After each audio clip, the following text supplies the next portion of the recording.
Alrighty fellas, figured I'd give you a quick little video about why the 1500 is a better overlanding vehicle than the 2500, but yet alone I own a 2500. So I'm going to try to keep it as short as possible. Help me Lord, we all know how that one goes. But for those guys out there, because overlanding is such a often thrown out word, overlanding, but everyone's definition is different. I want to talk about what I do with this vehicle and why this vehicle suits us so well. You know, family of 6, and why 2500 when I'm saying the 1500 is a better unit. So this channel is all about diesels and mechanics.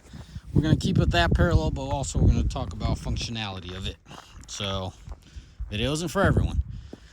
My type of overlanding, it's kind of hard to see this. We're actually down the valley right now, but like a bunch of these trails going between mountains and humps and all that good stuff. We've literally just drove for 2.5 hours on these kind of roads. For the locals, we jumped off I-90 in Cleellum and cut the corner, Cleellum, through the backside. You know, obviously Thorpe and Ellensburg. We are on our way to cross onto Highway 12 and get into Yakima on the backside of it. Just for the curious ones where we're at. Anyways, so why does a guy own a 1500 XL, Yukon XL, 5.3, really good engine, and buy one of these?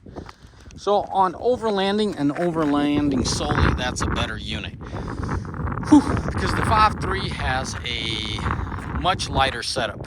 It's good and bad. So the reason I say it's good and bad is because I love my, you know, overkill brakes, arm controls and all that, but this thing has 200,000 on it. You're still gonna have to redo it. You think I'm gonna put the factory stuff back in there? No, I'm gonna go aftermarket. You could do the same thing with your 1500 that you're gonna buy for overlanding. Weight's very important when you're going through mud and snow. It's a big deal. If you haven't tried it and you're saying, who cares? Give it a whirl. Let me know how that goes for you. You'll feel it real quick.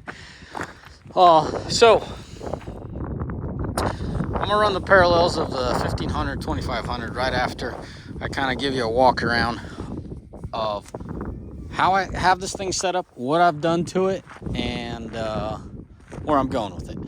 As y'all know now, the way I overland, I share that with you. What I've done, factory, you know, rear end, nothing on the leaf springs, nothing, no lifts, nothing there. I've replaced the keys with Ready Lift. Ready Lift seems to be a middle of the road, nothing too crazy on both ends of the spectrum, meaning nothing too cheap, but I wouldn't say it's the most refined product out there. It's a good product, I'm using it, good stuff. And I put in some Bill & Steen 5100s, all 4 corners. So that being said, that's my suspension setup. I don't do anything crazy, but I've been blown away how capable this unit is. I don't go through deep mud holes, and I don't climb rocks. Obviously, this vehicle is incapable of it. But video doesn't do it a lot of justice, and I didn't have a guy to... My kids are young, they're very young. I can't ask them to record while I drive.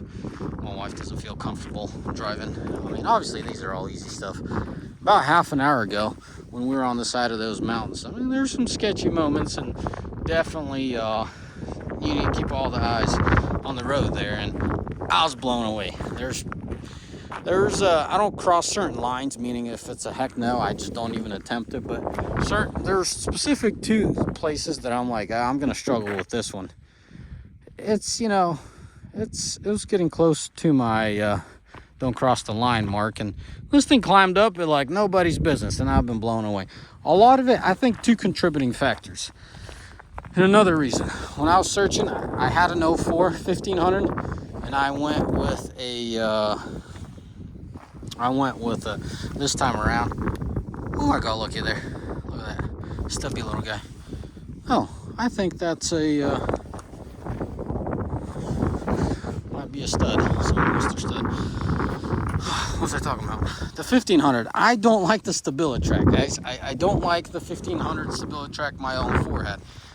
a little bit better comfort creatures and all that, but I did not like that. I very much, this is a build date 12 of '01, so this is an '02 model year. Absolutely love it, but you got to know what you're doing a little bit. You don't have to be a professional, but you know, there ain't no nannies on this thing. If you're happy on the skinny pedal, you will go doing, you know, doing your thing, doing a bunch of propellers going down the road, but you better be careful. That's the bad side of it, you know. You got to be careful. I'm always an extremist. I'm always doing dumb stuff, so it's but we all know it's when we're out there thinking we're not doing much and we get in trouble. When we're thinking we're pushing stuff, and when we're actually pushing stuff, we're on full alert. So that being said, I still prefer no nannies, which I believe in '03 they started that. So that's a contributing fact. It makes it easier to overland and off-road. Rear diff is a G80. I don't know if they even built these things with that one, but you know, check your glove box. You guys, GM guys know, that gives you the whole list. You'll be able to tell if it has a G80. I like it that it has a 373. Some of them come in 410s. That's a hauler. Keep in mind, this is an 8.1. It has plenty of power for what I need it. That's the key for what I need it. And these tires. Well, I don't have to lie to you. You can kind of see how I was working the sides there. That's surprising. That ledge is tall enough that the sides don't look marked, but you could definitely see how I was working the sidewall. Phenomenal. Guys, keep in mind, I don't have a single sponsor. All the products I talk about, personally used, and I absolutely love them. So that being said, I thought they were cool. I knew that they would help. Was not expecting this much help. I'll just leave it at that. These are the Geolanders, Yokohama Geolanders XATs. Phenomenal tires. Can't say enough of good things. They're properly priced, very well priced. So, no nannies, meaning when you're cruising along, all of a sudden you get a little sticky ground. It doesn't pull the throttle on you. If you full throttle it, you get full throttle. Very important in mudding and you know, when you get into deep snow and stuff. At least that's the way I do it. It seems to work for me. Even here, I mean, you don't really see anything going on, but for some reason the ground is soft. Look at that. There's a pickup truck before we were in here, but I didn't full throttle. That's me. You know, I rolled. Well, shoot, in the video you can't really tell. In person it's a lot more noticeable. The ground is shifted. You know, it's sunk. You never see that going, but you know, when things get sticky, you gotta throttle out. If you guys been out there, you guys know how it is. So obviously we're out here taking a break. Everyone's done but me. My kids are in there, so hold on a sec. Let me I was going to show you inside a bit of the condition of this vehicle, but I don't want to get my family uncomfortable. There's previous videos of this vehicle and other videos, so you can check them out there. Literally, this is the only time I drive this vehicle, is out here overlanding and towing my trailer. That's another key. We'll get to it later on. 8.1. What's important to me, my brakes and my booster, my master and my booster. You know, those lines are brand new. Don't do what I did. I bought an aftermarket pump. I'm not going to throw the company under the bus. They've given me 2 new pumps. They just don't work. Leave your original pump in there. Deal with the oil spillage if it's not too bad. Mine wasn't bad, but my guys wanted to perfect it. Don't do that. I'm gonna have to go buy an OEM one. That's just that. Alternator went to crap all of a sudden once. A buddy of mine was borrowing this vehicle and worked out just fine. One of my shop guys ran out, swapped it out for him while he's in town, so everything's well. I honestly couldn't be happier. I think I paid $6 grand for this vehicle. Bought it from a single owner, 70-year-old fella. He absolutely loved this thing. He took good care of it. What can I tell you? This thing is tuned. It has a 180 thermostat as far as, you know, performance goes. Factory spark plugs. I think those are NGKs. No, they're AC Delcos. Thanks to my buddy Robert, I'm very much a AC Delco guy. He's a GM guy in AC Delco, and that's what they use. So OEM. Gearbox seems to be fine, but the suspension parts, this thing has 200,000 on it. She needs to be freshened up, and once I do that, I'll do everything and beef up the suspension. I've been told, I think the company's called Knight. Have good product. I haven't done much research, but that's the company I'm keeping in mind. What else am I going to do under the hood unless something arises right now? I want to take care of those T's, those plastic T's, and you know, some rubbers they seem stout, but I don't like this bulging. You know, it just kind of seems like it's swallowed. You know what I'm trying to say? Swallowed up. Fluid, flush your fluid, guys. Especially in these older vehicles, you don't want your calipers jamming up. So, had my guys bleed all four corners. Make sure the slider pins are well. You know, your rotors, your brake pads, all that's good. So, that's important. Can't remember what my guys were doing. That's fresh oil from something. They're working on, oh, I think they were doing the lines there. I had a third one start leaking on me, so that's what it was. Anyways, fellas, I started talking about the 15 versus the 2500.